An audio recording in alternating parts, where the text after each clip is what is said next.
Hello everyone. हम लोग Indian geography के अभी तक जितने चैप्टर पढ़े हैं, चाहे वो भारत का विस्तार हुआ, द्वीप हुआ और ये जो हिमालय हुआ और प्रायद्वीपीय भारत का पठार, आज हम उससे रिलेटेड ऑप्शनल क्वेश्चन करेंगे। और आप लोग जितने सही करेंगे आप लोग उसे कमेंट में लिख कर बताइएगा। हम सभी के कमेंट को रीड करेंगे। ओके, तो चलिए शुरू करते हैं। पहला क्वेश्चन देखिए, दिया है भारत की स्थलीय सीमा की लंबाई कितनी है। तो वेरी जी क्वेश्चन हम लोग पढ़ चुके हैं कि भारत की स्थलीय सीमा की लंबाई जो है 15,200 किलोमीटर है, इसलिए ऑप्शन डी सही हो जाएगा। Option D is right, 15,200 kilometre. Bharat की स्थलीय की सीमा की लंबाई 15,200 किलोमीटर है। Okay, D option is right. चलिए चलते नेक्स्ट क्वेश्चन पर। पूछा है भारत के तट रेखा की लंबाई कितनी है। 6100 किलोमीटर, 7,516.5 किलोमीटर, 1200 किलोमीटर या 15,200 किलोमीटर।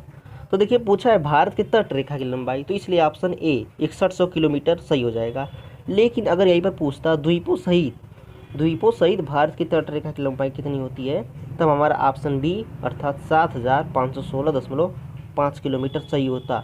लेकिन यहाँ पर भारत की तट रेखा की केवल लंबाई पूछा है, इसलिए 6100 किलोमीटर हो जाएगा आंसर। ओके, चलिए चलते नेक्स्ट क्वेश्चन पर। पूछा है भारत के कितने राज्य समुद्र के किनारे पर है।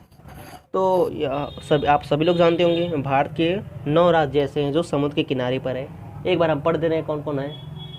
गुजरात है, उसके नीचे महाराष्ट्र, फिर गोवा, कर्नाटक, केरल, फिर इधर पूरब साइड में तमिलनाडु, आंध्र प्रदेश, उड़ीसा और पश्चिम बंगाल। ये कुल 9 राज्य हैं जो भारत के समुद्र के किनारे हैं। तो ऑप्शन सी 9 सही हो जाएगा। ओके, चलिए चलते हैं चौथे क्वेश्चन पर। पूछा है भारत में सबसे लंबी तटरेखा वाला राज्य कौन सा है।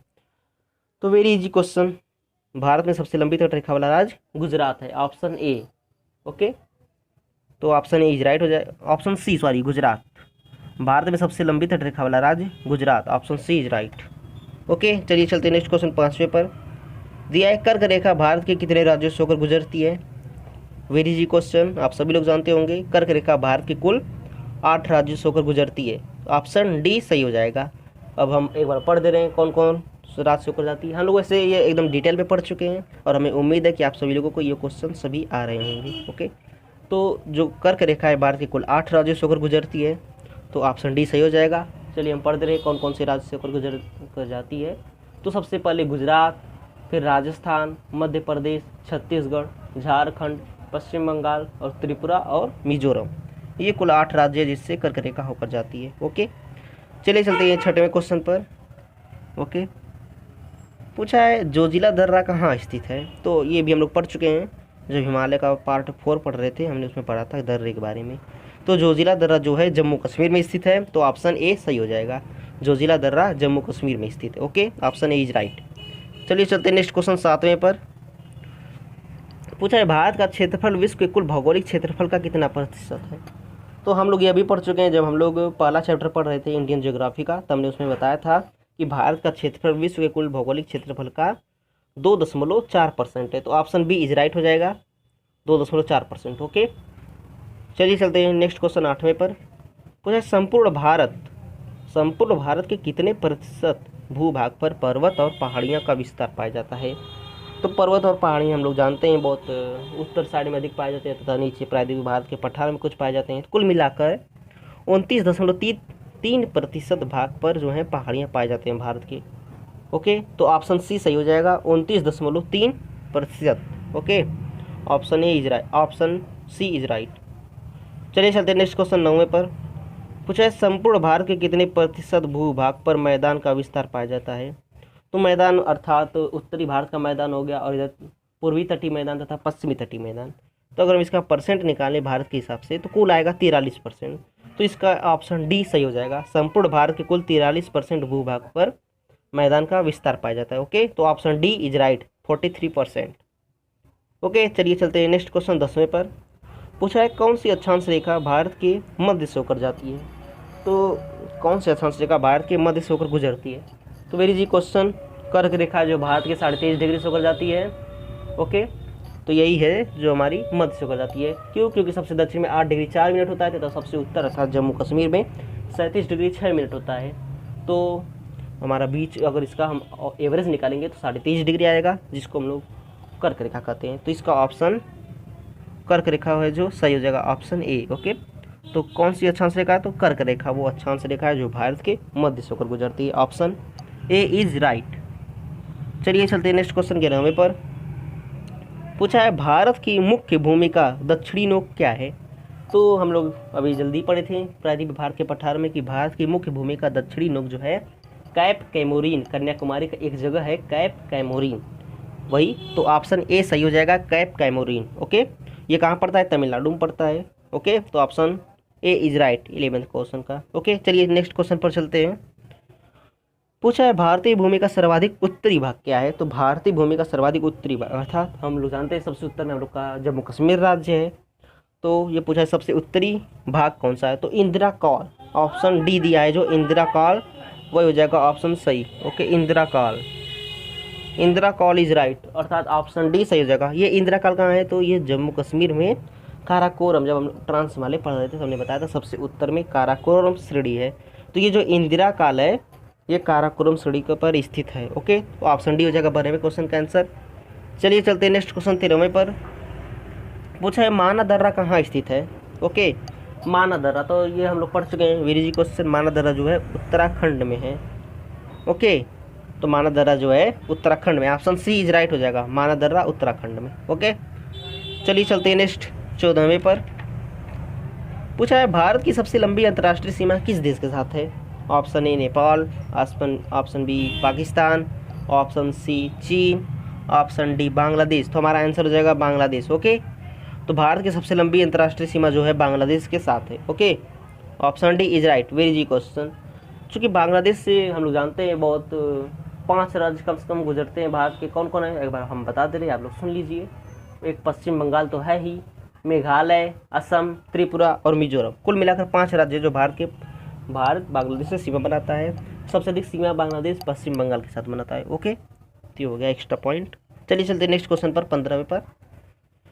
दिया है भारत की सबसे छोटी अंतर्राष्ट्रीय सीमा किस देश के साथ है? तो option A Pakistan, option B Nepal, option C Myanmar या ऑप्शन डी भूटान। तो इसका आंसर हो जाएगा Bhutan, option D. Okay, Bharat की सबसे छोटी अंतर्राष्ट्रीय सीमा भूटान के साथ है। तो यह भूटान आप लोग जानते हैं कितने राज्यों सीमा बनाता है? तो एक सिक्किम है, एक पश्चिम बंगाल है, और एक असम और एक अरुणाचल प्रदेश। लेकिन बहुत छोटे इस भाग में, इसलिए बहुत छोटा अंतर्राष्ट्रीय सीमा बनाता है इस देश के साथ। ये बहुत छोटा देश भी है, आप लोग जानते होंगे। जिसका ऑप्शन डी हो जाएगा 15वें का। ओके, चलिए चलते हैं नेक्स्ट क्वेश्चन 16वें पर। पूछा है लक्षद्वीप समूह कहाँ स्थित है? तो लक्षद्वीप हम लोग पढ़ चुके हैं, एकदम इजी क्वेश्चन। ऑप्शन दिया है ए अरब सागर, ऑप्शन बी बंगाल की खाड़ी, ऑप्शन सी हिंद महासागर या ऑप्शन डी इनमें से कोई नहीं। तो आप लोग जानते हैं लक्षद्वीप जो है भारत के पश्चिम साइड में, और पश्चिम साइड में आप लोग जानते हैं कौन सा सागर है? अरब सागर। तो अरब सागर ऑप्शन ए इज राइट हो जाएगा। तो ऑप्शन ए सही है, लक्षद्वीप समूह अरब सागर में स्थित है। ओके, चलिए चलते हैं 17वें क्वेश्चन पर। दिया है लक्षद्वीप में कितने द्वीप समूह हैं? तो ये भी very G question, 36, option C is right. Lakshadweep में कुल 36 द्वीप समूह हैं। ओके, तो 17वें का ऑप्शन सी सही हो जाएगा। ओके, चलिए चलते हैं 18वें क्वेश्चन पर। पूछा है वर्तमान में भारत के किस स्थान को सफ़ेद पानी के नाम से जाना जाता है? तो option A Leh, option B Ladakh, option C Kargil, option D Siachen. तो हमने बताया था ये सब जो ग्लेशियर है, सियाचिन जो ग्लेशियर है यही सही हो जाएगा। क्यों? क्योंकि वहाँ पर हमेशा बर्फ़ से ढका रहता है, और ये काराकोरम श्रेणी पर स्थित है, जिस पर भारत की सबसे ऊंची चोटी K2 स्थित है। सफ़ेद पानी क्यों कहा जाता है? क्योंकि पूरा एकदम सफ़ेद बर्फ़ से ढका रहता है, इसलिए इसका आंसर हो जाएगा सियाचिन। ओके, तो 18वें का option D is right, Siachen. चलिए चलते हैं नेक्स्ट क्वेश्चन 19वें पर। यह भारतीय उपमहाद्वीप मूलतः एक विशाल भूखंड का भाग था, जिसे क्या कहा जाता है? तो जब हम हिमालय पढ़ रहे थे और उसके बाद जब हम प्रायद्वीप भारत का पठार पढ़े तो भी हमने इसका जिक्र किया था कि भारतीय उपमहाद्वीप पहले गोंडवाना लैंड जो दक्षिण में था और उत्तर में अंगारा लैंड था। तो ये दक्षिण में हमारा भारत पड़ता था अफ्रीका से सटा हुआ, जो गोंडवाना लैंड का हिस्सा था। तो इसलिए ऑप्शन डी सही हो जाएगा 19वें का, option D Gondwana land. Okay, चलिए चलते हैं नेक्स्ट क्वेश्चन 20वें पर। दिया है निम्नलिखित राज्यों में से कौन सा राज्य 3 तरफ से बांग्लादेश से घिरा है? तो अभी हमने बताया था त्रिपुरा, और आप लोग जानते होंगे बहुत ईजी क्वेश्चन है, लेकिन बार एग्जाम में पूछा है, बहुत इंपॉर्टेंट क्वेश्चन भी है। ओके, तो त्रिपुरा ऑप्शन सही हो जाएगा, ऑप्शन डी। ओके, जो त्रिपुरा है तीनों तरफ से बांग्लादेश से घिरा है, भारत का एकमात्र राज्य। ओके, चलिए चलते हैं 21वें क्वेश्चन पर। पूछा यांगियाब दर्रा कहाँ स्थित है? तो यांगियाब दर्रा आप लोग जानते होंगे अरुणाचल प्रदेश में स्थित है। वेरी जी क्वेश्चन, यांगियाब दर्रा अरुणाचल प्रदेश में स्थित है, ऑप्शन ए सही हो जाएगा। चलिए चलते हैं 22वें क्वेश्चन पर। दिया है काराकोरम दर्रा कहाँ स्थित है? अभी हमने दो बार इसका जिक्र किया कि काराकोरम दर्रा जो है जम्मू कश्मीर में स्थित है। ओके, तो ऑप्शन ए सही हो जाएगा, काराकोरम दर्रा जम्मू कश्मीर में स्थित है, ऑप्शन ए इज राइट। चलिए चलते हैं 23वें क्वेश्चन पर। दिया है सिपकिला दर्रा कहाँ स्थित है? तो सिपकिला दर्रा आप लोग पढ़ चुके हैं, दर्रा एकदम अच्छे तरीके से हमने बताया है, जो हम लोग जो वीडियो देखेंगे उनको एकदम अच्छे से आ रहा होगा। ओके, तो जो पूछा है सिपकिला दर्रा यह हिमाचल प्रदेश में है, so option A is right, Shipki La दर्रा हिमाचल प्रदेश में स्थित है। चलिए चलते हैं 24वें क्वेश्चन पर। पूछा है तमिलनाडु और आंध्र प्रदेश के तट का क्या नाम है? तो ये हम अभी कल ही पढ़े थे, जब हम लोग पढ़ रहे थे तटीय उत्तर भारत का मैदान तथा तटीय मैदान, तो हमने उसमें बताया था कोरोमंडल तट जो तमिलनाडु और आंध्र प्रदेश तक कोरोमंडल तट है, तथा उसके ऊपर जो आ जाता है तो त्रिसरकार तट है, और उसके उत्तर उड़ीसा तट को उत्कल तट कहते हैं। तो ऑप्शन ए कोरोमंडल तट सही हो जाएगा, तमिलनाडु और आंध्र प्रदेश के तट का नाम कोरोमंडल तट है। चलिए चलते हैं आज के अंतिम क्वेश्चन 25वें पर। चलिए चलते हैं आज के अंतिम क्वेश्चन 25वें पर। पूछा है भारत के पूर्वी तटीय मैदान का अन्य नाम क्या है? तो अभी हमने बताया कोरोमंडल तट जो है वो आंध्र प्रदेश और तमिलनाडु पर है, और यही पूर्व में है, तो इसलिए हम लोग इसको कोरोमंडल तटीय मैदान भी कहते हैं। तो इसका ऑप्शन सी सही हो जाएगा, पूर्वी तटीय मैदान का अन्य नाम जो है कोरोमंडल तटीय मैदान है, ऑप्शन सी इज राइट। तो ये था टॉप 25 क्वेश्चन